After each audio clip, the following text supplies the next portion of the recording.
Hello, everyone. Of course, welcome to episode 27 of the HooperCast.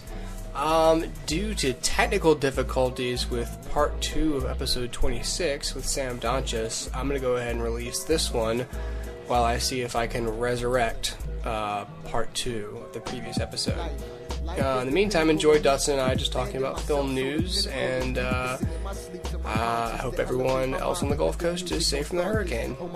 Enjoy the episode, and if you have any questions or comments or suggestions for any of the podcasts, you can actually email us at hoopercast@gmail.com, all lowercase, of course. And just want to remind you guys, the podcast is not sponsored by Amazon.com, but I use it heavily myself, and I can tell you it's an awesome website. So, yep, I just figured I'd push that sponsorship without being officially sponsored.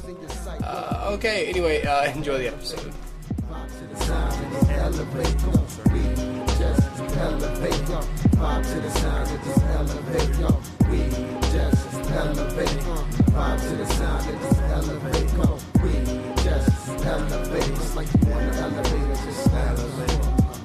It's what we need just to make a live. Love is what we want, but most can't give.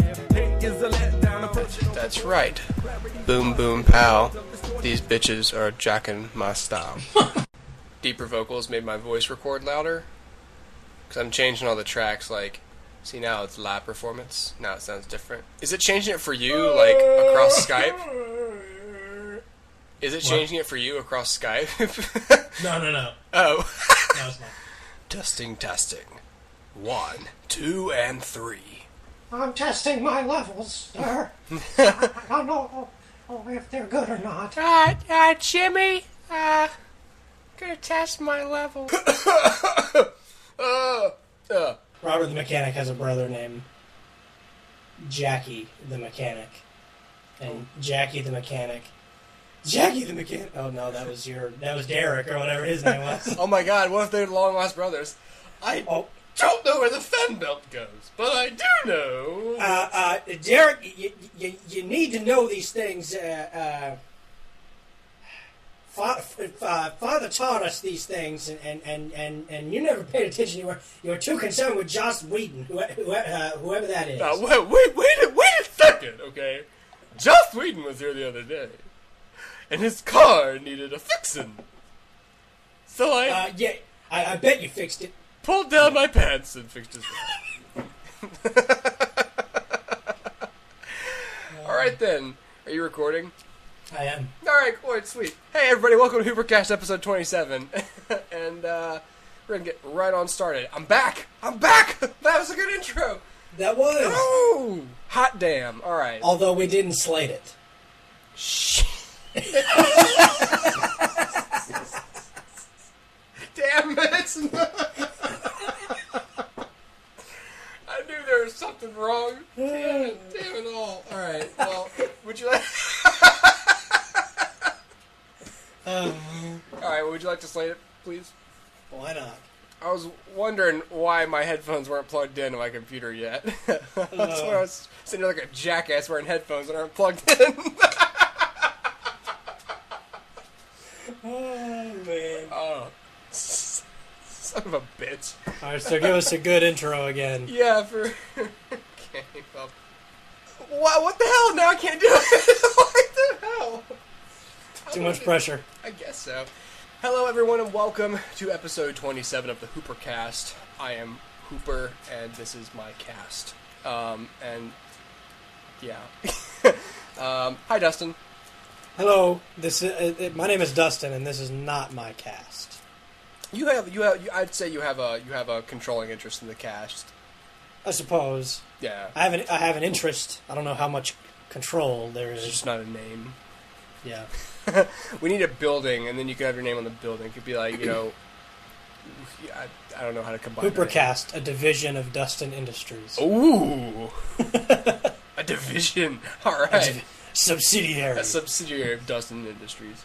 Well, yeah, we're here to just talk about film news for as long as we can, because I have to stop relating the recording and the episodes to what's going on now, because I would have just said until I get called into work because of the hurricane.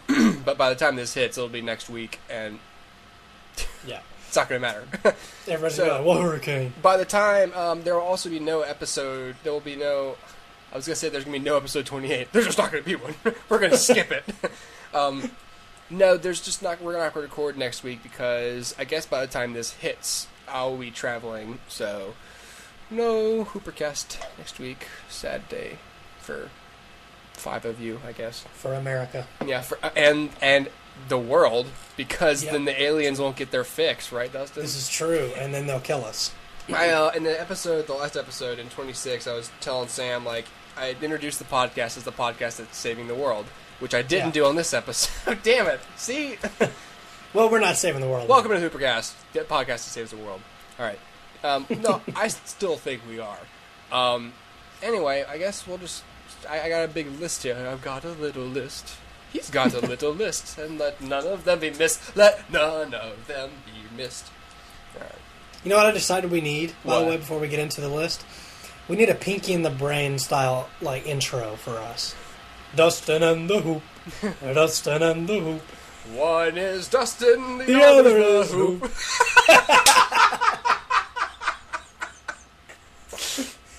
They're saving the world from alien invasions. They're Dustin and the Hooper, Castin Hoop. Da da da da da. Bum bum. Hoop!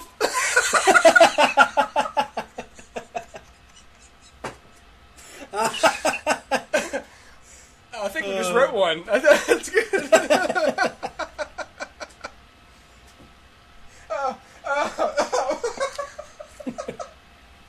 Oh my god, that's brilliant.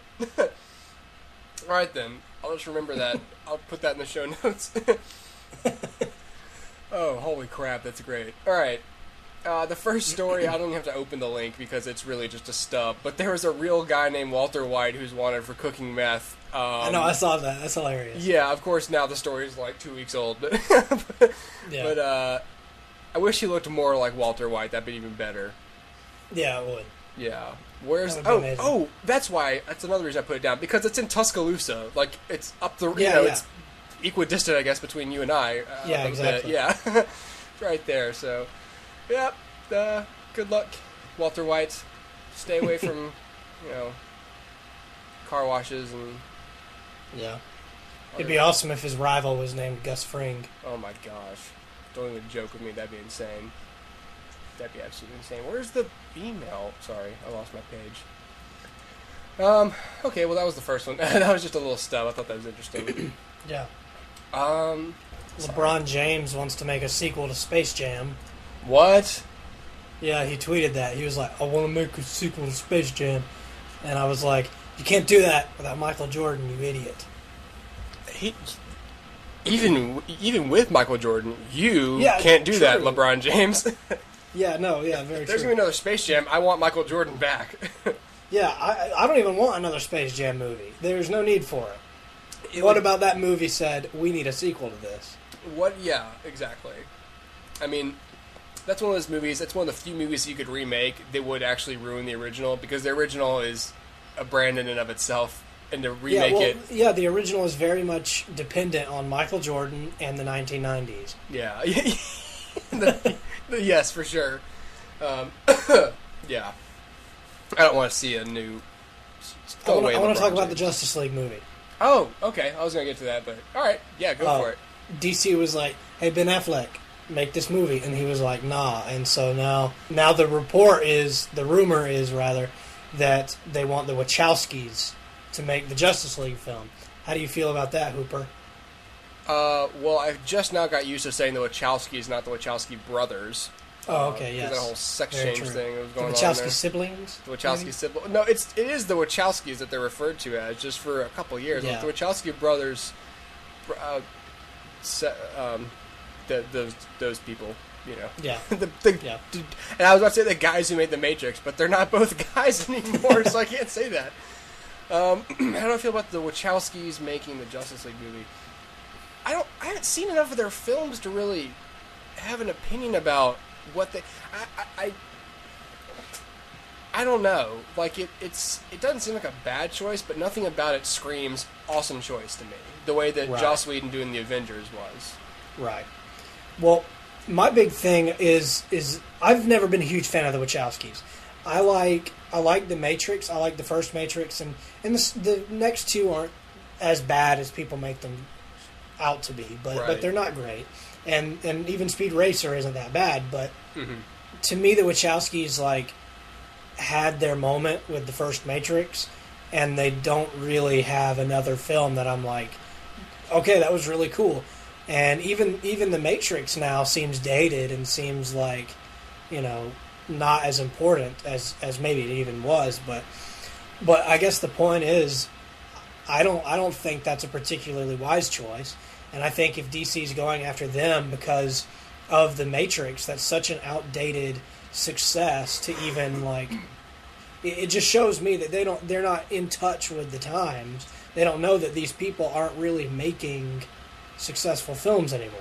Especially at the time, The Matrix was innovative, and it still is, and that's what's going to make it a classic film. It is a classic film, but everyone else is caught up to that. It's not like doing what you can do in The Matrix is quite as special anymore. So it doesn't really make the Wachowskis any more special in a way. If it could prove that they know how to innovate based on their time, but there's other choices that you could have gone with that might have been, I don't know. If they ended up doing it, whatever. I wouldn't. Usually, when I don't have an opinion, I'm usually content because that means maybe I'll be surprised. Yeah. It's only when it jumps out as like if they had picked like Lars von Trier to do it, I'd be like, what? Yeah, that's like so strange. Hold up. Yeah, exactly. We're gonna have real sex in this Justice League movie. Yeah, exactly. I think one of the reasons that Joss Whedon was such a perfect choice for the Avengers is he has that track record of dealing with multiple characters under a situation and giving them all a proper amount of screen time and a proper, story arc and a proper way to relate to each other. And that's what Justice League needs too. And I don't have any proof that the Wachowskis can do that. Say what you will. I mean, The Matrix was good, but there's really only maybe like two characters that you care about. You've got to have quite a few in the Justice League that you care about. And I mean, if they're going to do the big 7 heroes, then you got to have 7 heroes that you have to set up, because they're not going to have the thing that the Avengers did, which was we didn't have to set up anybody because it had already been done. Yeah. Here, you have to set up pretty much all 7 heroes, unless they use the Superman from the upcoming Man of Steel movie, in which case you still have to introduce 6, and then you have to introduce a villain or several villains or whatever, and it's going to be a huge task for anybody, and I don't feel like the Wachowskis are really able to do that based on what I've seen of them. I've never been particularly impressed except for The Matrix, but we'll see. I mean, I could be, blowing it out of proportion in my little, fan mind, but, anyway, there are other people I would pick over him, or over them rather. Also, with Joss Whedon being able to give equal time to all the characters, I bet is he a father? Does he have kids? Because he'd probably be an awesome dad. I don't know. I don't Give know them that he all does have kids. equal time and a way to relate to each other. Yeah. I don't know. Sits his kids down like when they're really little and is like, okay, now you're the funny one, and you... but you use your humor because you're actually self-conscious. And then he sets his kids up like that. Wow. Speaking of real sex in movies, Lars von Trier said, or not Lars von Trier said, according to Shia LaBeouf, Lars von Trier's new movie Nymphomaniac, which is just a creepy enough title in itself, will feature real sex between the actors. How do you feel about that, Dustin? Like, do you care particularly, or it's a mixed bag. I mean, it can be argued that it's just acting. It's no different than hugging another person. But in a way, to me, like it almost seems like gratuitous. It's like, but why? Like, you cannot, and I'd still believe that the characters were. You know what I mean? So I don't know. I wonder if it's not just some sort of like publicity thing, like for people to be like, oh, let's talk about it because they're actually doing it. And I don't know. I don't know. I don't really have any strong opinions about it, other than I'd really rather not see Shia LaBeouf having sex. Just picture him. I'm not picturing him, but he's just going like he's in the middle of having sex with whoever it was. It's going. He's like, oh no. I'm just imagining, not really imagining, but there's no better way to say that. I'm imagining it's Louis Stevens too, and then that just makes it even weirder, like for me. Or True from True Confessions. No, his name wasn't True; it was something else. Oh, crap! What was his name? I don't even know. Shit. I used to Or remember. or Stanley Yelnats or something, and I'm like, what kind of twisted movie is this? Dig it up, Dig it up, yeah. All right. Anyway. 2 suits, 2 tokens in hand. 2 suits, 2 condoms in hand.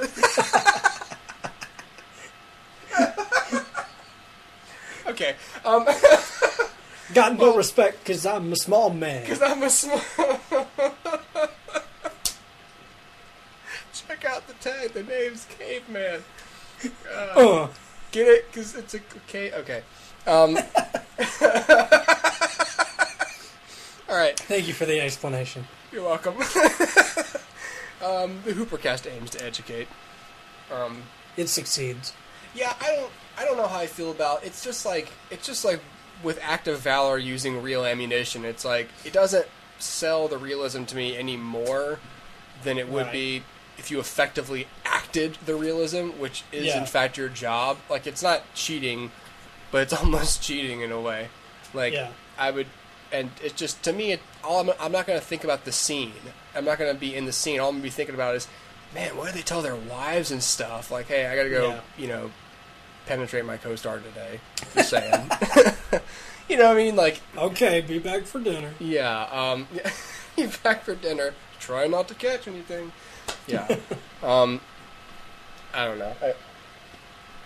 I'm with you. It seems like it's like a controversy thing. Yeah. And it's I don't really see the point in it. Just everything with Lars von Trier. It's almost just about like, look at the cool thing, look at the crazy thing I'm doing now that's pushing film forward. Not really. Yeah. You know.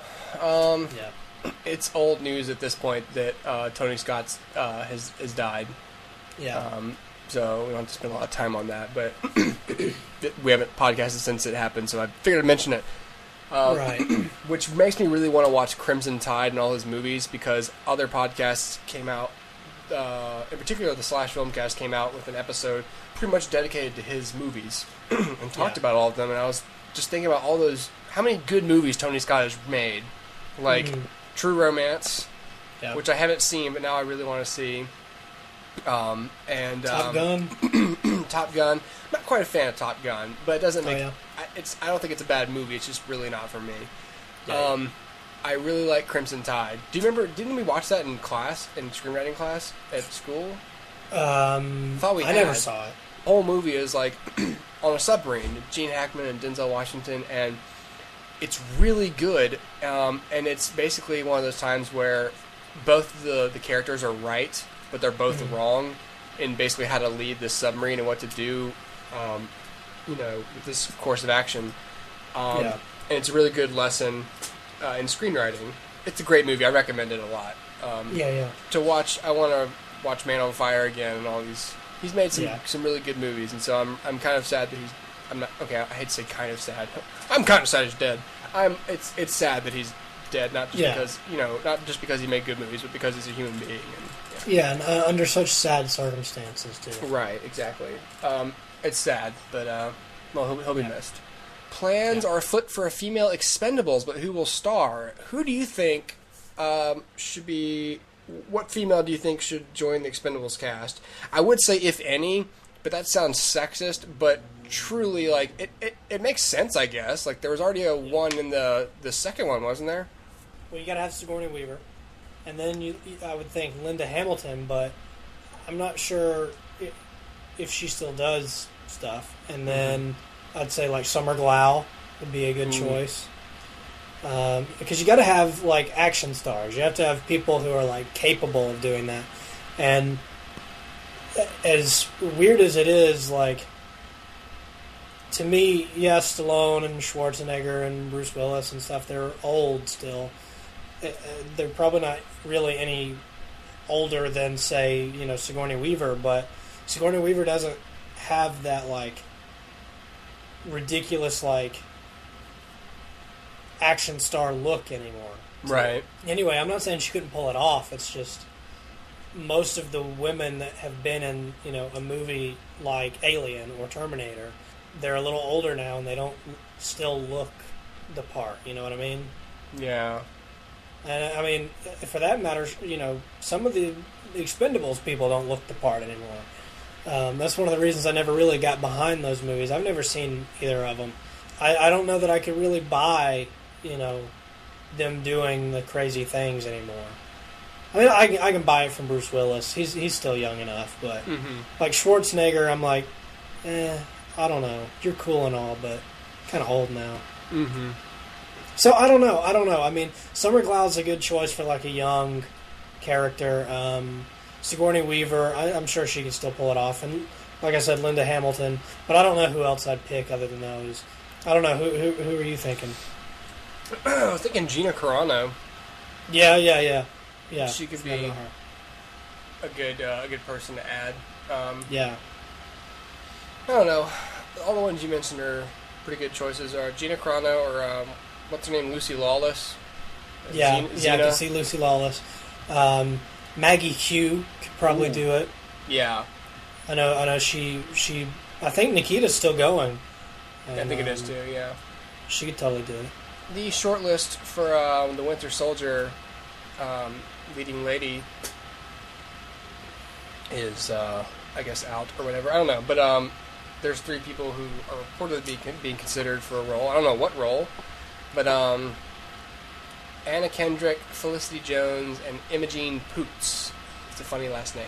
I'm sorry. Poots. Yeah. Poots. My name's Poots. Imogene Poots. Hey, Poots. Yeah, Poots. But for real, she might be an awesome actress. I'm only familiar with... I know all their names, but I'm only familiar with the work of Anna Kendrick. But... Yeah. And I hate to typecast her as, like, a comic actress, because she's been in plenty of stuff where... she's a good actress. Yeah. But I can only see her in, like, a... kind of like a chatty, sarcastic role. I don't know. Right. Well, yeah, obviously depending on the character, but I think... I like Anna Kendrick. Anything that she's in, I think, I like looking at her. As creepy as that sounds. No, but I do like her. I think Up in the Air, she was very good in that. Mm-hmm. She's good in 50-50. Yeah, I like Anna Kendrick. Also in the article, who's Falcon? What character is Falcon? And No, I don't even know. okay, well, Anthony Mackie's going to be that guy in this movie. Yeah. I like Anthony Mackie. I like him. Yeah, I like Anthony Mackie too. Yeah, Anthony Mackie does some good stuff. Up next on this little roster, it's just more superhero stuff. Did you ever see The Adjustment Bureau, by the way? Yeah, I did. Yeah, he was in that, yeah. Yeah, it was. Did you like that movie? Yeah, It was all right. I mean, yeah, it was ultimately kind of forgettable, but it wasn't bad. Yeah. And then I saw Man on a Ledge recently, and he's in that too. Oh, that's That right. was terrible. You were telling me about that. Yeah. That movie was like watching like an eighth grader write a movie, and then like a dude who could not contain his accent play the main character. Oh wait, yeah, that's exactly what it was like. Was he like, I'm gonna jump off this ledge here, then we're gonna Yeah, jump? yeah, like every 5 seconds. I was like, I do not buy you as an American at all. Where are you from, sir? I'm from Texas. No, you're not. You're not from Texas. I mean, it was so much worse than Avatar. Like, it was terrible. That's part of the reason I didn't go see it. I was just like, I just don't feel it because it distracts me. It distracts me from the story. Yeah, when me it too. happens. And so whenever he's in a movie, I'm like, if he's a star, I'll probably skip it. Yeah. Except in Wrath of the Titans, where he was just like, I'm just gonna be Australian today. Like he actually was just like, I'm not even gonna try another accent. I was like, good. Yeah, And you can't do them. It helped me enjoy the movie a little more. Yeah, here's something I want to talk to you about. The Office will close after one more season. Yes. I can assume that you're probably pretty happy about that. Yes. Because it needed to happen. Yeah, it should have already happened. The fact that the picture for the article is of Michael and Holly, two characters who are no longer in the show, is just a testament to the fact that it needs to happen. Exactly. I saw a little bit of last season. It was absolutely awful. And so anyway, this year, I know, like, it's going to be their last year. They said they've been holding stories back so that they could do them late in the run. So now they're, I guess, going to rush and do, like, a billion different storylines. They said this year's going to be a big year for Jim and Pam. I don't know what that means. I don't know what else they could possibly do with them, except have them get divorced and then remarried. I don't know. That would suck. Yeah. And then they said we were going to start, like, meeting members of the film crew that are following them and that have been following them for this long, and find out what they're doing and why they've been following them for 9 years or whatever. Mm-hmm. And I'm like, okay, I guess that could work. Like, I could see that being really stupid too. So it could go either way. I also heard they were going to, like, leave the door open for Michael Scott to return, but ultimately it's, up to Steve Carell, so they're not, like, banking on him, but rather just, like, hoping that maybe he'll return. And if he does, I think that would be really good to see in the final episode. But if he doesn't, I think it might actually even be better. And if he just goes out the way he went out, and let that be it. And but yeah, they evidently have a lot to do.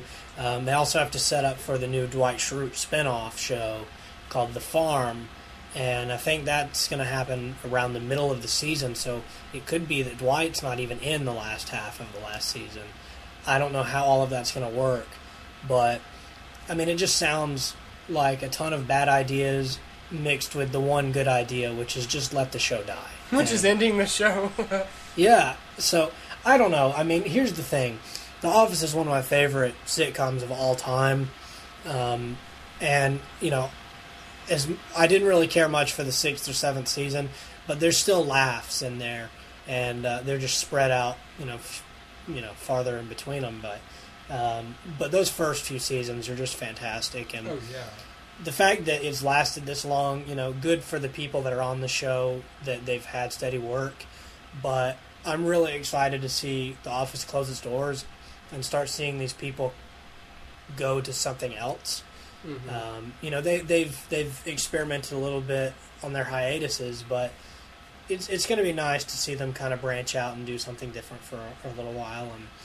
And if The Farm is a success, which I don't know that it will be, mm-hmm. but if it is, then maybe they can come back every once in a while on that show. Who knows? But yeah, I'm not really sad to see the show go, because in my mind it's been dead for a while. Although I will say there's one good thing about The Farm, and that's the guy that they've casted to play, like, I think it's like Dwight's nephew or something like that. Mm-hmm. It's the guy that plays Badger on Breaking Bad. Ooh. Yeah, and I can totally see him as a relative of Dwight too. Yeah. So if that, that was a good sign for me. Ooh, I love that guy. I know, I do too. He's hilarious. God, I love that guy. That guy was on How I Met Your Mother at one point. Yeah, his he does. He has a really unique voice.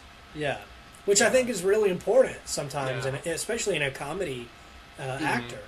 And to be able to make you laugh just by saying a simple line. He says anything. He's just like, "Hey, my air conditioner's broken, dude." I'd be like, "Air conditioner's broken." Right, exactly. And I think, Aziz Ansari kind of has that too. Mm-hmm. Like, I'll laugh at just about anything he says. Yeah. And so anyway, that bodes well for the show, but we'll see. The premise still sounds stupid, and the fact that it's even being made is stupid. But So, Dumb and Dumber 2 is being made with or without Jeff Daniels and Jim Carrey. Yes. That's sad that it has to happen no matter what. You know what I mean? Yeah. It's sort of revealing to me what it really is, which is a cash grab. Because if it's not even gonna involve the stars, but you're still gonna make it, then don't tell me how you think the story needs to be told. Because exactly. Yeah. Oh God. Let me see. Okay, one that Bobby Fairley says, I can tell you that there is no growth out of either of them, and it's 20 years later. What is funny about the original is that they're grown men who are complete losers, and then when the studio came to us about the sequel, I bet that was a lie. The studio came to us, whatever. Yeah. What was your last movie? The Three Stooges. Yeah, but before that was Hall Pass. Yeah. The studio came to us. We were like, loads of kids are losers and they're dumb. We didn't see any value in the sequel, so we backed out of it. And that's probably a lie. But now those guys are in regular life and they're still basically children at heart. What do you mean? So you backed out of it, but explain why you came back to it? They said we backed out of it, but see, the guys are in. These are the characters. Yeah. It's like, so how did you get back involved when they showed you what they'd pay you? What really happened was they got on their hands and knees and said, "Please let us make a sequel." And then they were like, "Nah, I don't know about that." So then they went on their hands and knees to Jim Carrey, and he was like, "Yeah, maybe." And then they went back on their hands and knees to the studio, and then they were like, "I guess we'll make this, whatever." That's what really happened. He says the story revolves around the fact that one of them may have sired a child. Already, it's not a believable plot to me. No, Second of all, they want to go and find the child because he's having a kidney problem, and he wants to ask him for one of his kidneys. That's not funny. A stupid plot. That's not funny. That makes no sense. It's just, oh my God. Whatever. What is with this ridiculous notion that anytime we resurrect like an old movie, we have to give them kids? We have to give them a son. I hate that. Like, it's 20 years later. He must have a kid. What if he doesn't? Yeah, what if he just never had a kid? I would have no problem believing that this guy never had a kid. Right. They even gave Superman a kid. Yeah, I don't like that either. And they're giving Bruce Willis a son in the new Die Hard movie. Oh. Indiana Jones has a son. How does everybody have sons? I was going to say there is something else I want to talk about, but it may be on your list, so we'll get to it when we get to it. Okay. But it's about the Ninja Turtles reboot. Let's go and talk about it now, because that wasn't on my list. Oh, okay. All right. So I was reading, evidently some guys got a hold of the script. You know, the movie's been like put on hold or whatever. It's not canceled, but it's put on hold. Mm-hmm. And some guys that run this Ninja Turtles fan site or whatever, they got a hold of the script and read it.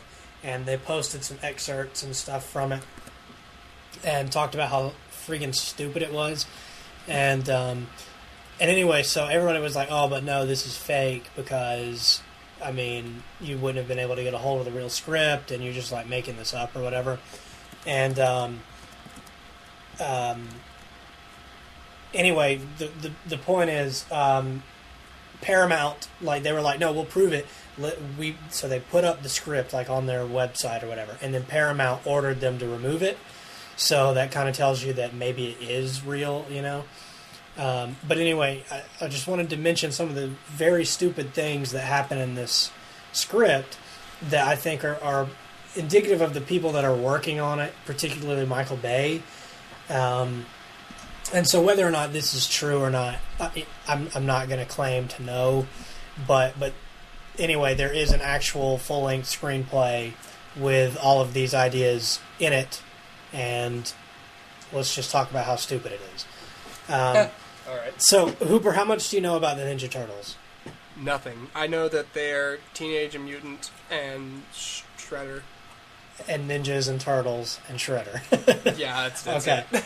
All right. So, you may not be as upset about this as I am, but here's the thing. I grew up on the Ninja Turtles. When I talk about, like, the fact that I love superheroes now, really the first heroes that I got into were the Ninja Turtles. If you don't include, you know, like Underdog or Sonic as heroes, then the Turtles were the first heroes I got into. All right. So here we go. The first things first. Obviously, Michael Bay said that the Turtles are not mutants, but they're aliens from another race, like some far-off planet or whatever they're sent here. And for whatever reason, the Turtles throughout this story find that they are the chosen ones, and they were sent here to stop a war or something. And And so anyway, and they're not actually Let's send aliens. these But, turtles to fight to stop this war. Yes, Sounds yes. like a brilliant idea and not super lame. stupid, yeah. But they're not actually aliens. They're from another dimension, and they're aliens. So I don't know what the devil they are, but it's already stupid. Okay, so let's talk about the main character. Obviously, you would think, okay, it's a turtle. No, the main character is a kid, a high school kid, just like in Transformers. He's an 18-year-old kid named Casey Jones. Now, Casey Jones in the comics and in the shows and whatnot in turtle lore is a young adult. He's like in his 20s or whatever, and he's a vigilante, and he just like beats the crap out of people very violently with hockey sticks and baseball bats and whatnot. And he wears like a hockey mask, and it's goofy, but like whatever. That's who he is. So. Anyway, Casey Jones is the main dude in this story, and he finds the turtles and is like, "Hey, I'm gonna keep these turtles," just like Sam finds Bumblebee, and so he's like, "But I can't tell these turtles apart, so let me do something." And so he has a rainbow striped blanket for some reason that he rips up into strips and gives the turtles to put around their eyes so that he can tell them apart using the colors. I'm like, that's a dumb idea. You don't have to explain the origins of the cloth they wear. Right. That makes no sense. All right. So anyway, moving on. The villain. There are multiple villains, but the main villain is Shredder, right? Well, as you'd expect. But in this version, Shredder is not like an Asian guy who wears like a metallic suit with spikes, but instead he is a late 30s, broad-shouldered general, or no, I'm sorry, he's a colonel in the U.S. I don't know, Army or I don't know what branch he's in. But anyway, he's a colonel, and his name is not Shredder. His last name is Schrader. Why? I kid you not, Schrader, like Hank Schrader. His name is Colonel Schrader. I guess they figured Shredder was too goofy or something. So. Colonel Schrader. And fighting Ninja Turtles or not? Yeah, exactly. So anyway, Colonel Schrader is after the Turtles for some reason, and the reason we know that he is based on Shredder, beyond just the name, is the fact that he's the leader of the Foot Clan, which is exactly what Shredder's position was. So, Foot Clan. Yeah, which also sounds goofy. So, enough about just the general junk that happens to sound a lot like Transformers, but you need to hear some of this dialogue that is written in this film. All right, so all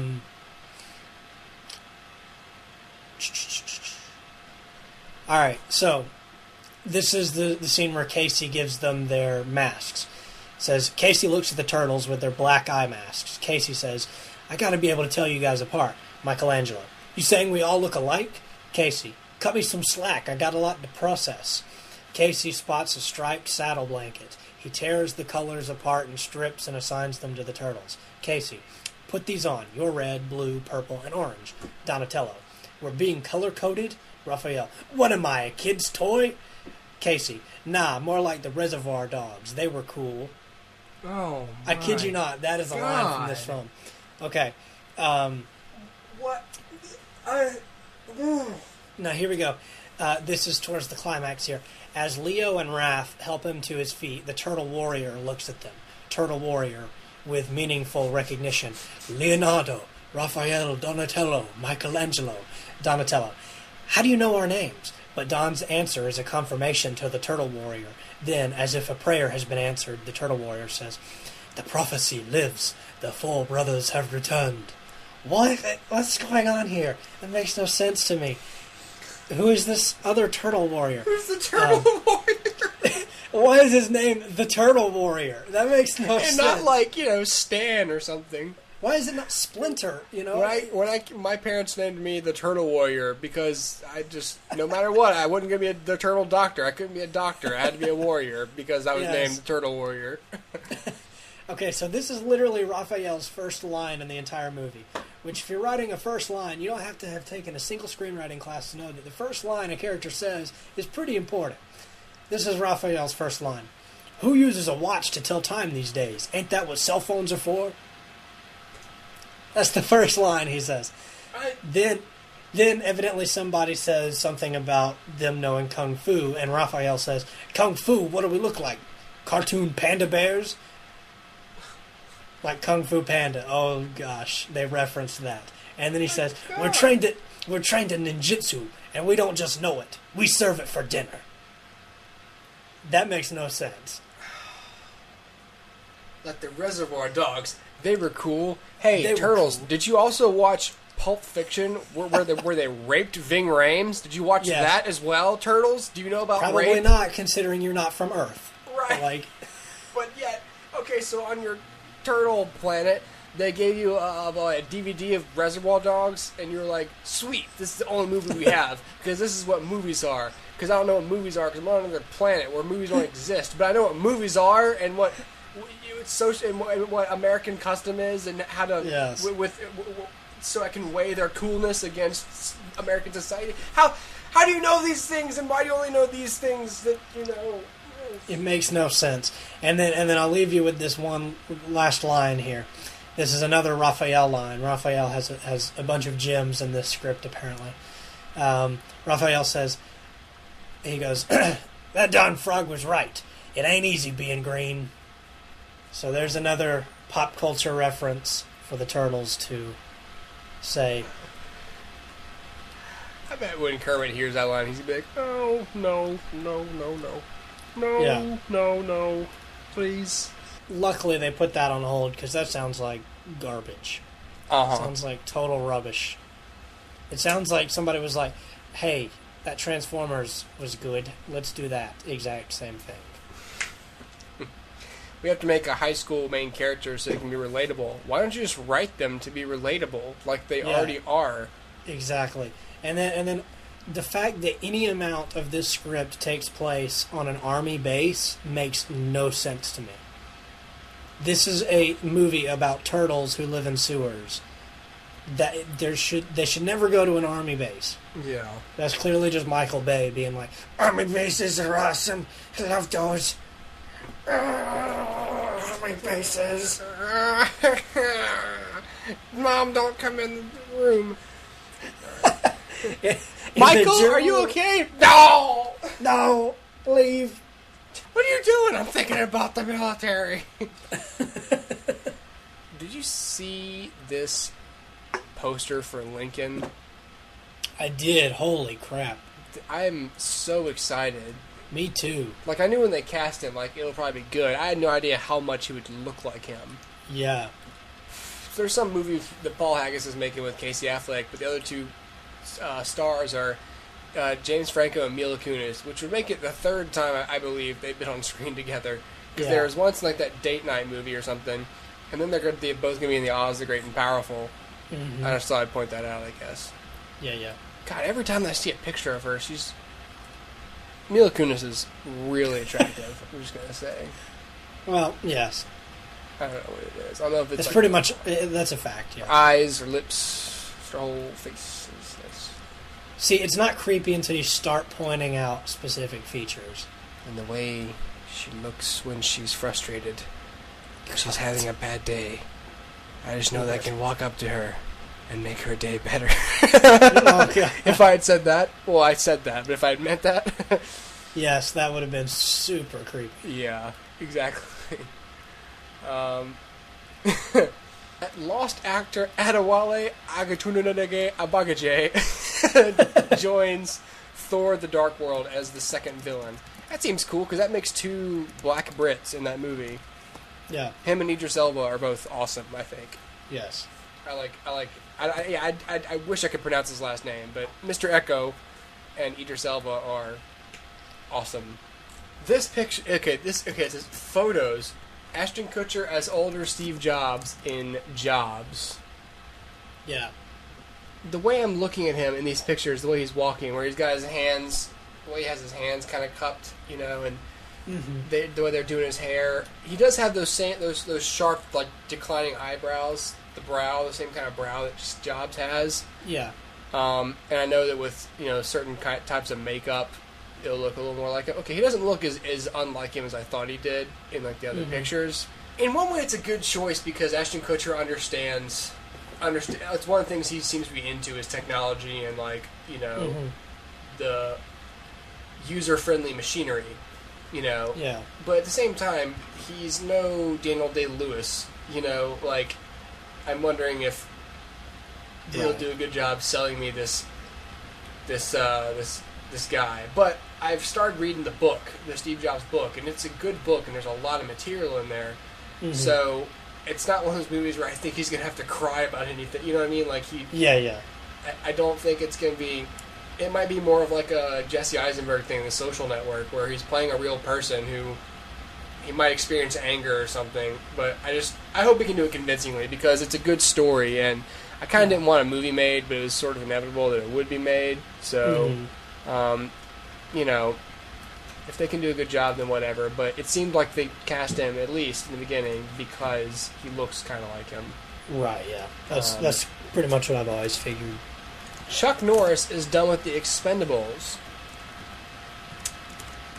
Good. Yeah. Did you ever see the second one? I have not been able to yet. I wanted to. That was going to be another $5 movie for me.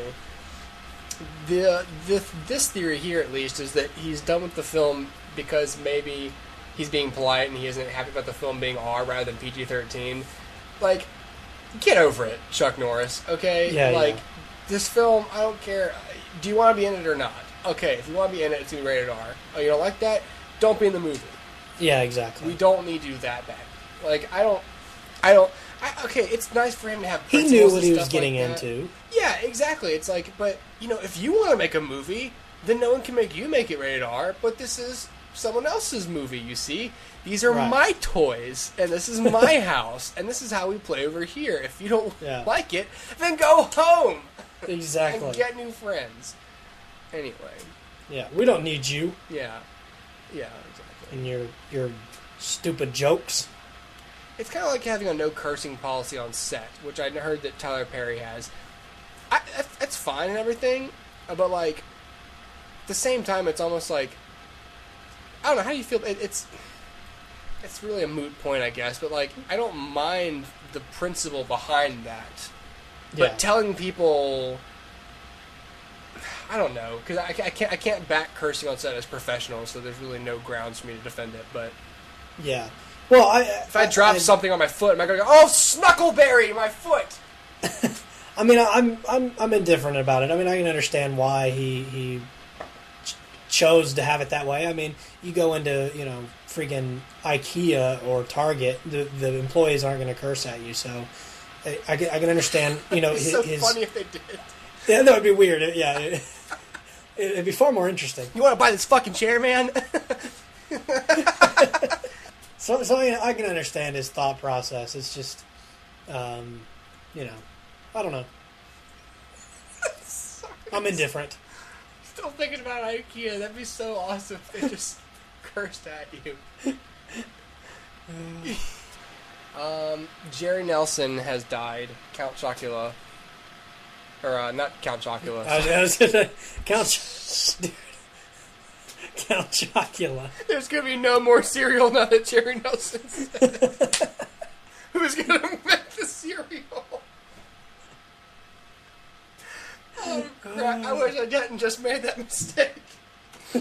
Count Chocula. Count Chocula's dead, you guys.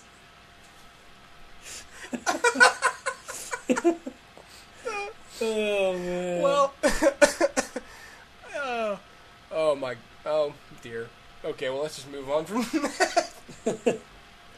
I didn't have much more to say anyway. Yeah, it's a sad day. That had nothing to do with cereal. Yes. Did you watch that little video that says the Batman of Shanghai? Let me see. Oh, I see this now. No, what is this?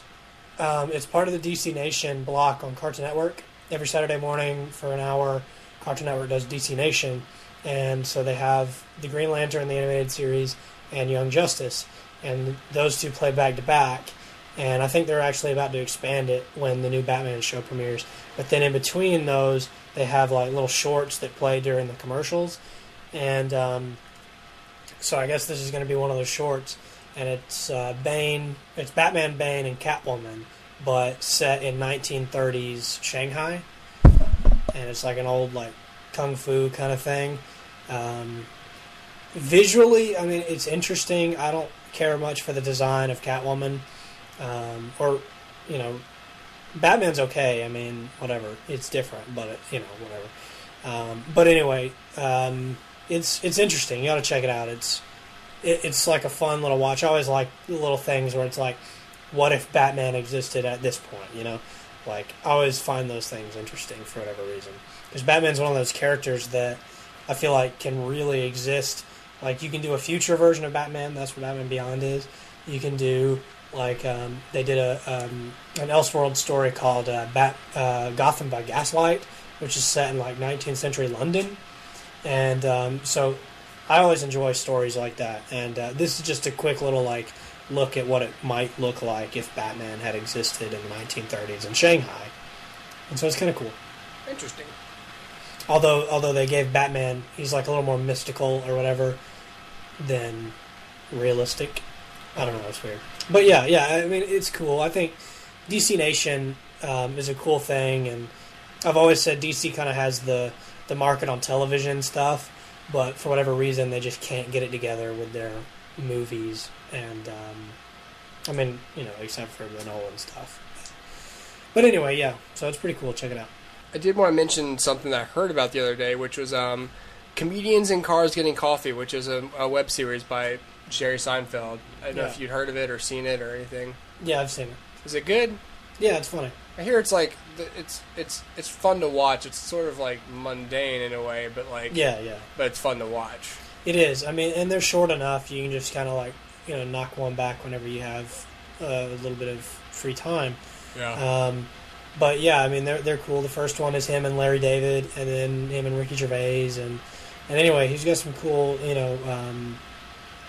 like guests on there, and then it's cool to see the way they interact with each other and play off of one another.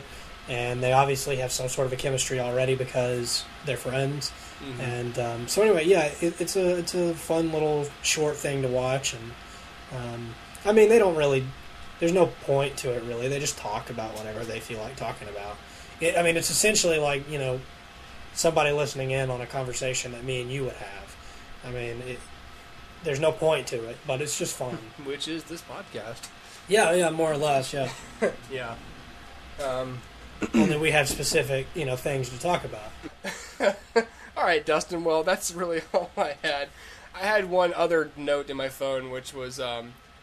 why non-alcoholic beer doesn't help AA, guys. But I don't think that's really a podcast discussion. That's more of just an observation. Well, I really don't think it does help them. Just to point out. I think that's why it exists. Yeah. But if you're an alcoholic, why would you want to have something that tastes like beer, period? Because all you're going to do is drink O'Doul's and be like, this beer sucks. I want some real beer. And then have like 6 real beers and then gamble your money away. Well, thank you for P-casting with me once again. We forgot to prepare a weekly shout-out for our alien friends, so I'd like to give a shout-out to Man. Man. That's his name. And he knows who he is, and he's out there right now. He's super excited that I said his name.